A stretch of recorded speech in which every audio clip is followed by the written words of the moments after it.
Good afternoon. I'm glad to have this opportunity to be able to talk to you about where we stand on a number of issues that are important to all of us, that affect us greatly.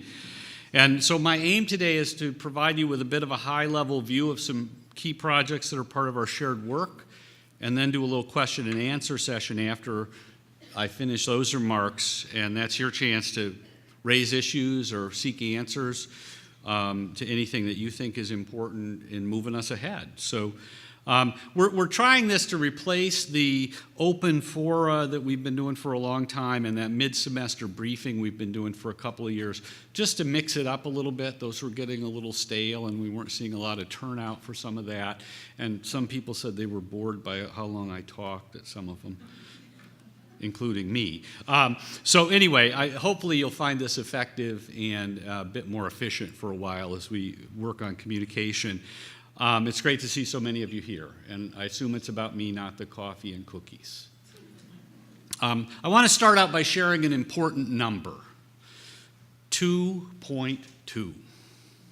It's a small number, but it's a big significance. It represents the average number of times students change their major during their undergraduate career. Now imagine yourself as a student who realizes the subject matter of your current major doesn't inspire or excite you. You don't know what might spark your interest. And you have that student loan, and the clock is ticking, and your parents are calling, and you kind of wonder why you picked this major that you chose when you walked in the door anyway.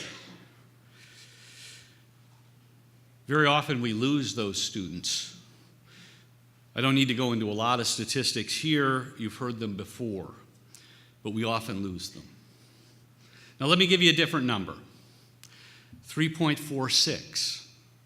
This is the average high school GPA of prospective freshmen who have indicated they want to enter IUP as truly exploratory, because at this point they have no idea about what field they'd like to enter or what they'd like to become. The number of students who tick that box on our application is growing every day, and to date, we've received 177 such applications for next fall, and we've admitted 166 of those students who aren't sure what major, don't know. To reach our shared vision, all that we do requires reaching across the aisle and working together. It's not about what division you're in or what department or what unit you're in. We have to cooperate to ensure our students succeed. And I think I can say with confidence that the University College might be the best example I can cite today. Most important, it's something our future students want. They want to be able to explore. And there are some sources like EAB that tell us that students who enter their post-secondary experience as explorers, those who look around a little bit, finish sooner than students who change majors multiple times. And we know that about 63% of the students who joined us last year as undeclared majors, only 63% returned this fall. In contrast, we retained 72.4% of students who did declare a major when they started with us. Yeah, that hurts our bottom line, but more importantly, it hurts students, and it says a great deal about what this population of students hasn't been getting.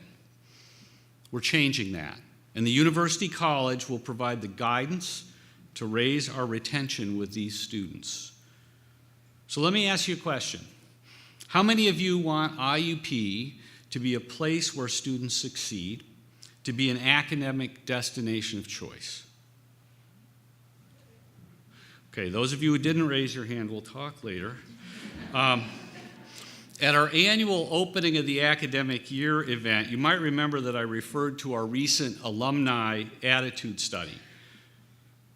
The results indicated our alumni were happy that they chose IUP, but they wished they had been challenged more while they were here. The University College responds to that. Now, many of you may not know how it all will work, so here's the long elevator ride speech, not the short one. So exploring students in the University College will enter theme tracks that will provide them with coursework and resources to help them make choices about their future. They will benefit from camaraderie, the kind of camaraderie that students who have chosen a major begin to develop early in their academic careers. And they will have access to a wealth of resources all in one place. Those resources include 9 embedded faculty members who will teach pathway courses in general areas like STEM or the arts, and will also serve as mentors to those students. The courses will be linked with liberal studies courses, and the embedded faculty members will be ready to help students connect dots and solve problems. The students won't just make their way here. This special team will help them succeed here. Meanwhile, 19 faculty and staff members are working closely with Michelle Norwood to design the programming for exploratory students and hammer out the finer points of this operation that will ensure we do the best job of creating avenues for student success while focusing on students' needs. While the University College currently is focusing on students who require extra guidance and explorers, our vision is that all students may access this resource to discover their passions, to blaze trails, to not only earn credentials, but to graduate with a vision of what comes next and how to get there. Even when you know IUP really well, you have to admit this isn't the easiest place to navigate. Think of the University College as a wayfinder for our students. It brings together insight, advice, experience, and inspiration, the best we have to offer our students, right next to the powerful resources of our university libraries. The possibilities are endless for thematic collaboration and student discovery. Now, many of you have walked by the big hole on the back end of Stabley Library. I'm pleased to report that this area will become the entrance to the University College. Construction is moving forward and should be completed in March. This thing is real, we're doing it, and it's going to be great. I asked you a few minutes ago how many of you want to make IUP an academic destination of choice. If you answered yes, know this. The University College is one of those things that will help us do just that. Students will care, their families will care when they choose where to go to school. It will help our enrollment. As we continue conversations about what we want IUP to be in terms of size, kinds of students we serve, we all have to acknowledge that it will not return to the days of enrollment of 16,000 anytime soon, like in our lifetimes. That's a fact. It's not a prediction, it's not a guess, it's a fact. You've all heard we're working with a shrinking population here in Pennsylvania. Many people ask me, why aren't we seeking students elsewhere? The answer is very, very simple. We are seeking students elsewhere. We are reaching across state lines into Northern Virginia and Maryland and elsewhere. We now have a recruiter embedded in Philadelphia. But everyone needs to understand that we face cutthroat competition with colleges and universities that are moving swiftly to find niches and articulate their advantages very, very well. Retention is the key to keeping our student population at a desirable size, getting those students through to success and completion once they start here, as is recrafting programs to meet the needs of graduate students and other non-traditional students. As discussions on how we continue to transform to meet the changing needs of students, we have begun the work of solidifying our brand. If you've listened to my remarks for the last few years during the opening of the academic year, you've heard me use the term shameless bragging fairly often. Put another way, we have needed to find ways to tell the IUP story, who we are, what we mean to students and alumni, and how we impact the world. 3 weeks ago, around 150 people at the university, maybe some of you, were asked to participate in focus group sessions with our new brand marketing partner, 160/90. You've heard that retention is everyone's business, and I can say with certainty that marketing and branding are too. That's one reason we asked 160/90 to interview so many people, from students and alumni to faculty members, our affiliated organizations, staff members from across campus, deans, vice presidents, custodians, police officers, admissions personnel, and many, many more. All of that work was qualitative interviews. The firm is conducting an exhaustive look at the data that we sent them, and soon they'll conduct quantitative surveys among faculty, staff members, alumni, current and prospective students to find out what people are thinking about IUP. We really want to get into those people's heads. And we're doing all this because we need rich insight to build our brand strategy and help to find who we are to our constituents. The firm's timeline is aggressive. They assured us when we signed on that they'd make us sweat as we work alongside them to provide data and studies and feedback. You can expect to see some of their work, some of the results of their work by March when they return to roll out some of their findings.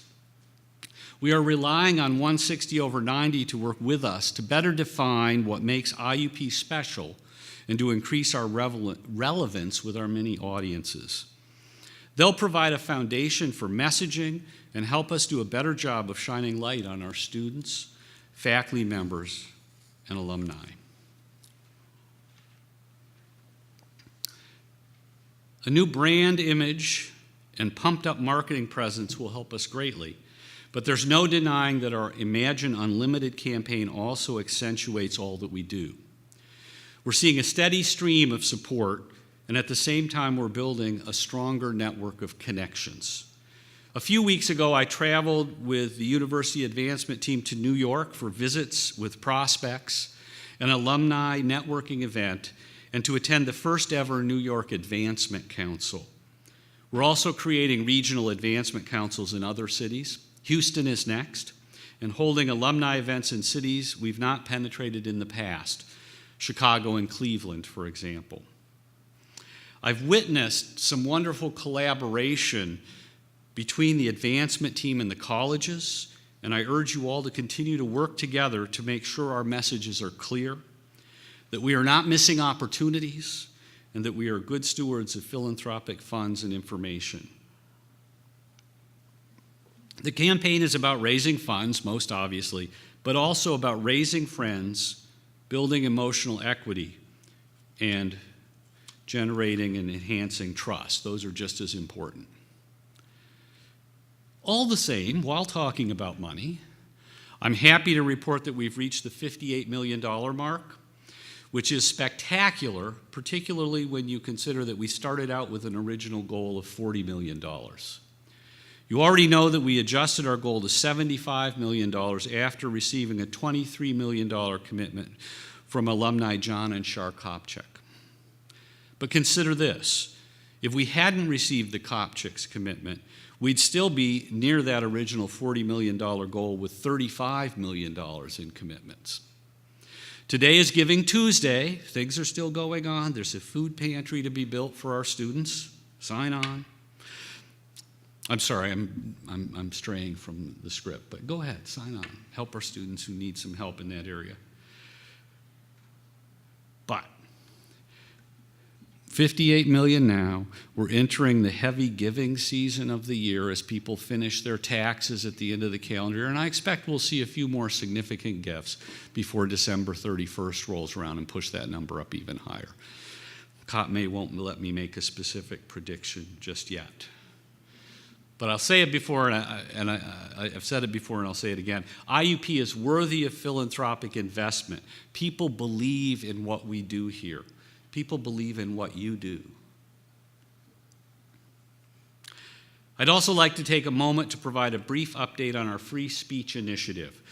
Since IUP Magazine covered the incidents of last academic year in its summer edition, our year of free speech has brought to campus a wide variety and multitude of programming, and that will continue. And I know many people on campus have appreciated the videos featuring Gwen Torges's explanation of First Amendment issues. I'm also delighted to see the Student Speech Space Squad conduct pop-up interviews on campus. I also want to tell you that people care about how we're doing this, and they think we're doing it the right way, and I hear that when I talk about this project off campus in my travels. I want to thank David Chambers and his committee and all who are working to open eyes and minds to what free speech really means and why it's vital to the American way of life. Thank you, David. Before I take your questions, I do have to update you in just a minute here on several items related to searches. We're moving forward with searches for tenure-track faculty members, which currently are in the dean's hands, and the job announcement for a new athletics director is out there. Regarding the Dean of Libraries search, we're looking at a few more candidates right now. We're in discussion with a finalist for the Dean of the College of Health and Human Services position, and finalists for the Dean of the College of Fine Arts position should be on campus next week. Tammy Manko and Ben Rafeth have agreed to serve as co-chairs of the search for the new Vice President for Student Affairs. I expect that search committee will have its first meeting next week, and we're aiming for something like a midsummer start date next year. In the meantime, Charlie Fay, who's here somewhere drinking coffee or something, hi Charlie, is doing a great job as interim, don't tell him I said that, and will be with us until at least the end of the academic year, so that's moving ahead. And finally, as many of you know, Dr. Cornelius Wooten departs for his new position in just a few days' time. For the last decade, he's been a steadying presence, guiding us through some very challenging times. I personally will miss his rock-solid ethical compass and his ingenuity. From his deep humility, he asks, demands, begs that I not say more, so I won't, but I encourage you to thank him, as do I. You've got a couple days to do that. I also know that he's going to be a great asset to North Carolina Central University, a historically black university that has challenges, as most of those do these days. And I also know that he and Clarice will be closer to the family that are so very important to them both. So we wish them very, very well in the future. I'll soon be working to appoint a search committee to help us find IUP's next vice president, and I'm pleased to announce that Ms. Susanna Sink has agreed to serve as interim vice president for administration and finance while we are searching. As you probably know, Susie has been a key part of IUP for 34 years and served as interim vice president once before. It is hard work to keep IUP's finances and facilities and all in tip-top shape, and I'm confident that Susie has the experience, expertise, and leadership ability to keep IUP on the right path. I also know, as does Susie, that the shifting landscape for public higher education requires IUP to accelerate our work to completely redesign how we do business while still providing an incredible student experience. To help further this process, Cabinet, Susie, and I will soon be engaging external support to help us all drive the change IUP needs to be a strong, vital university for the future. Watch for more news, and thanks, Susie.